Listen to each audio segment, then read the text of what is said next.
Asia মহাদেশের দুইটি ভয়ঙ্কর বিষধর সাপ হচ্ছে রাসেল ভাইপার এবং কিং কোবরা সাপ। বর্তমানে এক ভয়ঙ্কর আতঙ্কের নাম হচ্ছে রাসেল ভাইপার। আমাদের এই পৃথিবীতে মোট 3200 প্রজাতির সাপ পাওয়া যায়, কিন্তু এর মধ্যে এমন কিছু প্রজাতির সাপ রয়েছে যাদের কামড়ে মানুষের কয়েক মিনিটে মৃত্যু পর্যন্ত হতে পারে। তো বন্ধুরা, আজকের ভিডিওতে আমরা পৃথিবীর দুইটি বিষধর সাপ রাসেল ভাইপার এবং কিং কোবরা সম্পর্কে জানব। ভিডিওটি শুরু করার আগে आपके सामने एक बड़ा सा रेड बटन है। আপনাদেরকে অসংখ্য ধন্যবাদ। প্রথমে আমরা রাসেল ভাইপার সাপ সম্পর্কে জানব। বর্তমানে ভারত বাংলাদেশে এক আতঙ্কের নাম হচ্ছে রাসেল ভাইপার সাপ। এশিয়ার সবচেয়ে বিষধর সাপের মধ্যে অন্যতম হচ্ছে রাসেল ভাইপার। এই সাপটিকে দেখতে অনেকটা অজগর সাপের মতো মনে হবে। এই সাপটিকে রাসেল ভাইপার নামে ডাকা হলেও বাংলায় আমরা একে চন্দ্রবড়া নামে বেশি চিনি। শক্তিশালী বিষ এবং গায়ে চাকা চাকা দাগ থাকার কারণে সহজে এই সাপটিকে চিনে নেওয়া যায়। রাসেল ভাইপার কামড়ের সময় অনেক বেশি বিষ নির্গত করায় যথাসময়ে চিকিৎসা না করালে আক্রান্ত ব্যক্তির মৃত্যু পর্যন্ত হতে পারে। রাসেল ভাইপার সাপটি ভারত, বাংলাদেশ এবং দক্ষিণ পূর্ব এশিয়া পর্যন্ত এশিয়ার তৃণভূমি এবং বনাঞ্চলে এই সাপটিকে পাওয়া যায়।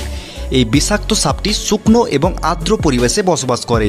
রাসেল ভাইপার সাপ বাংলাদেশ, ভারতের বেশিরভাগ গ্রামীণ অঞ্চলে চাষের জমিতে, বাড়ির আনাচে কানাচে এবং ঝোপঝাড়ে দেখা যায় এবং রাসেল ভাইপার সাপ পানিতেও অনেক দ্রুত বিচরণ করতে পারে।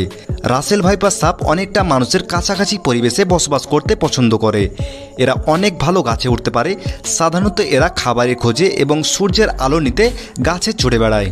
গত কয়েক বছরে এই সাপটির খুব একটা আনাগোনা চোখে না পড়লেও সাম্প্রতিককালে গোটা বাংলাদেশে এক আতঙ্ক সৃষ্টি করেছে রাসেল ভাইপার সাপ। রাসেল ভাইপারের গায়ে চাঁদের মতো দাগ থাকার কারণে তার নাম হয়েছে বাংলায় চন্দ্রবড়া। চন্দ্রবড়ার শরীর মোটাসোটা এবং লেজ সরু হয়ে থাকে। এরা সাধারণত হলদে বাদামি এবং মাটির রঙের হয়। রাসেল ভাইপার সাধারণত 5 থেকে 6 ফুট লম্বা পর্যন্ত হতে পারে। এরা অনেকটাই প্রেসার কুকারের সিটির মতো আওয়াজ করতে থাকে, যার ফলে অন্যান্য সাপের তুলনায় এদেরকে অনেকটাই আলাদা দেখায় এবং তার এই আওয়াজের কারণ হচ্ছে সে অনেক বেশি রাগান্বিত অবস্থায় আছে। রাসেল ভাইপারের সিরিঞ্জের মতো দুইটি দাঁত রয়েছে। এই সাপের বয়সের সাথে সাথে এর দাঁতের আকার ও বৃদ্ধি পেতে থাকে। রাসেল ভাইপারের দাঁতের সাইজ কত বড় হবে সেটা নির্ভর করছে তার শরীর এবং মাথার আকার ও আয়তনের উপর। রাসেল ভাইপারের বিষ তার আকার ও আয়তনের উপর নির্ভর করে। সাপের আকার ও আয়তন যত বড় হবে সাপের শরীরে বিষ তত বেশি হবে। এই সাপ যখন মানুষকে কামড়ায় তখন তার বিষগ্রন্থি থেকে দাঁতের মাধ্যমে তার বিষ আক্রান্ত ব্যক্তির শরীরে প্রবেশ করে। এরা মাত্র 1 সেকেন্ডেরও কম সময়ে শিকারকে কামড়াতে পারে। কিন্তু মনে রাখতে হবে যে রাসেল ভাইপার সাপ সব কামড়ে বিষ ঢালে না। এই সাপের কামড়ের ফলে কিছুক্ষণের মধ্যে মানুষের শরীর থেকে দ্রুত নাক মুখ দিয়ে রক্ত বের হতে পারে, কিডনি খারাপ হয়ে যেতে পারে, স্নায়ু অবশ হয়ে ফুসফুসের কার্যকারিতা কমে যায়। আক্রান্ত ব্যক্তিকে সাপে কামড়ানোর পর তার গোটা শরীরে ব্যথা শুরু হবে এবং চোখে ঝাপসা দেখতে শুরু করবে এবং সঠিক সময়ে আক্রান্ত ব্যক্তির চিকিৎসা না করালে 30 মিনিটে মৃত্যু ঘটবে। রাসেল ভাইপারের একটি স্বতন্ত্র আকৃতি রয়েছে। একটি শক্ত শরীর এবং একটি চ্যাপ্টা ত্রিভুজ আকৃতি মাথা রয়েছে। রাসেল ভাইপার সাপ শক্তিশালী নিউরোটক্সিন বিষ সরবরাহ করে। এর আঁশগুলি রুক্ষ এবং খোঁচাযুক্ত, যা এই সাপটিকে দেখতে অন্য সাপের তুলনায় অনেকটা আলাদা দেখায়। এটি একটি মাঝারি আকারের সাপ, দৈর্ঘ্যে 6 ফুট পর্যন্ত হতে পারে, তবে এর বিষ নিজের থেকে অনেক বড় শিকারীকে ধ্বংস করার জন্য যথেষ্ট শক্তিশালী। রাসেল ভাইপার একটি দক্ষ শিকারী, ছোট স্তন্যপায়ী প্রাণী এবং পাখি, টিকটিকি এবং ইঁদুর খেয়ে বেঁচে থাকে। তার ছদ্মবেশ এবং গতি ব্যবহার করে শিকারকে আঘাত করতে পারে। রাসেল ভাইপার সাপকে রোগী সাপ বলা হয়ে থাকে। আঘাত করার জন্য নিখুঁত মুহূর্তের জন্য একই জায়গায় ঘন্টার পর ঘন্টা অপেক্ষা করতে থাকে রাসেল ভাইপার। অন্যদিকে আমরা এবার জানবো কিং কোবরা সাপ সম্পর্কে। কিং কোবরা রাসেল ভাইপারের থেকে অনেক বেশি শক্তিশালী এবং আকারে অনেক বড় হয়ে থাকে। বিষধর সাপের লিস্টে পৃথিবীর সবচেয়ে বড় সাপ কিং কোবরা থাকবে সবার উপরের স্থানে। আপনি হয়তো বিশ্বাস করবেন না যে কিং কোবরা প্রায় 10 থেকে 12 ফিট পর্যন্ত লম্বা হয়ে থাকে এবং কিং কোবরার সর্বোচ্চ 18 ফিট পর্যন্ত লম্বা হওয়ার রেকর্ড রয়েছে। এই সাপটি দেখতে যতটা বড় হয় তেমনি তার বিষও অনেক বেশি শক্তিশালী হয়ে থাকে। আমরা জানি যে হাতিকে সাপে কামড়ালে তেমন কিছু হয় না, কিন্তু কিং কোবরার বিষ এতটাই ভয়ঙ্কর যে কিং কোবরার বিষ হাতিকেও কিন্তু কয়েক মিনিটে মেরে ফেলতে পারে। কিং কোবরা সাপ সাধারণত ভারত, বাংলাদেশ, চায়না এবং ফিলিপিন দেশে পাওয়া যায়। কিং কোবরা সাধারণত ঘাস পাতা, ঘন জঙ্গল, নদী এবং মানুষের কাছাকাছি পরিবেশে বসবাস করতে পছন্দ করে। কিং কোবরা গরম থেকে বাঁচতে পানিতেও চলাচল করে। কিংকোবরা সাপের বৈজ্ঞানিক নাম হচ্ছে ওফিওফেগাস হানা, যার অর্থ যে সাপ খায়। মানে কিংকোবরা সুযোগ পেলে সাপকেও খেতে ছাড়ে না। কিংকোবরার সামনে যতই বিষধর সাপ আসুক না কেন সবাইকে সে ধরে ধরে খায়। এমনকি একটি কিংকোবরা সাপ অন্য একটি কিংকোবরা সাপকে খেয়ে ফেলারও রেকর্ড রয়েছে। এখান থেকে ধারণা পাওয়া যায় যে কিংকোবরা সাপ কত বেশি ভয়ঙ্কর এবং বিষধর।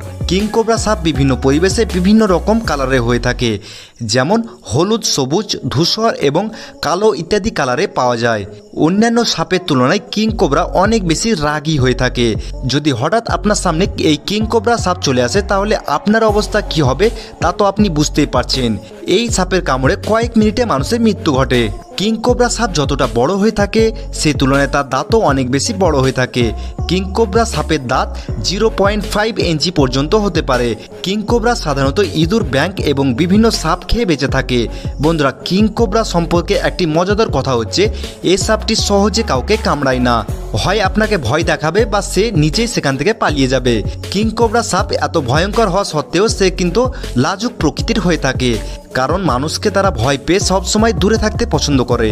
কিংকোবরা পৃথিবীর একমাত্র সাপ যে কিনা পাখির মতো বাসা বেঁধে ডিম পাড়ে। পৃথিবীর সবচেয়ে বড় সাপের লিস্টে 3 নম্বরে রয়েছে কিংকোবরা সাপ, 1 নম্বরে রয়েছে অজগর এবং 2 নম্বরে রয়েছে অ্যানাকোন্ডা সাপ। কিংকোবরা সাধারণত 20 বছর বয়স পর্যন্ত বাঁচতে পারে। বন্ধুরা, কিংকোবরা সাপের বিষ পৃথিবীর বিষাক্ত সাপগুলির মধ্যে অন্যতম। এই সাপটি এক কামড়ে অনেক বেশি পরিমাণে বিষ নির্গত করে। এই সাপটির এক কামড়ে যে পরিমাণ বিষ নির্গত করে তাতে কয়েকজন মানুষকে এবং একটি হাতিকে মেরে ফেলতে পারে। কিংকোবরা সাপের বিষ নিউরোটক্সিন হওয়ার কারণে মানুষের গোটা শরীরে এই বিষ দ্রুত ছড়িয়ে যায় এবং ফুসফুসের কার্যকারিতা কমে যায়। ফলে সঠিক সময় চিকিৎসা না করালে আক্রান্ত ব্যক্তির কয়েক মিনিটে মৃত্যু ঘটে। বন্ধুরা, কিংকোবরা এবং রাসেল ভাইপার সাপের কামড়ে অনেক জীবজন্তুরই মৃত্যু ঘটে, কিন্তু এই 2 সাপের কামড়ে ঘোড়ার কিন্তু তেমন কিছুই হয় না। তাই ঘোড়ার শরীর থেকে সাপের অ্যান্টিভেনাম তৈরি করা হয়।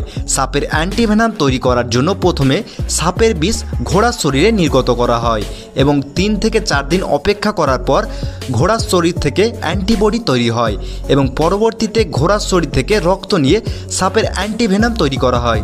বন্ধুরা, রাসেল ভাইপার এবং কিংকোবরা সম্পর্কে আমরা সংক্ষিপ্ত কিছু তথ্য জানলাম। এদের দুজনের বিষ নিউরোটক্সিন হওয়ার কারণে আক্রান্ত ব্যক্তিকে যত তাড়াতাড়ি সম্ভব অ্যান্টিভেনাম দিতেই হবে, না হলে আক্রান্ত ব্যক্তির কয়েক মিনিটে মৃত্যু ঘটবে। এবং বর্তমানে রাসেল ভাইপার সাপ এক আতঙ্ক সৃষ্টি করেছে। তাই এই সাপটি থেকে আমাদেরকে যত সম্ভব সতর্কতা অবলম্বন করতে হবে। বিশেষ করে মাঠে ঘাটে খুব সতর্কভাবে গ্লাভস পরে চাষিদেরকে কাজ করতে হবে। এবং রাসেল ভাইপার যদি কাউকে কামড়ায় তাহলে সেই স্থানকে বেশি নড়াচড়া করানো যাবে না। এবং প্রমাণ পাওয়া গেছে যে রাসেল ভাইপারের কামড়ে 15 দিন পর্যন্ত বাঁচা সম্ভব। তবে যত দ্রুত সম্ভব এই সাপের কামড়ের পর অ্যান্টিভেনাম নেওয়া দরকার। আশা করছি ভিডিওটি ভালো লেগেছে, তাই ভিডিওটি লাইক, শেয়ার এবং কমেন্ট করতে ভুলবেন না। সুস্থ থাকবেন, ভালো থাকবেন।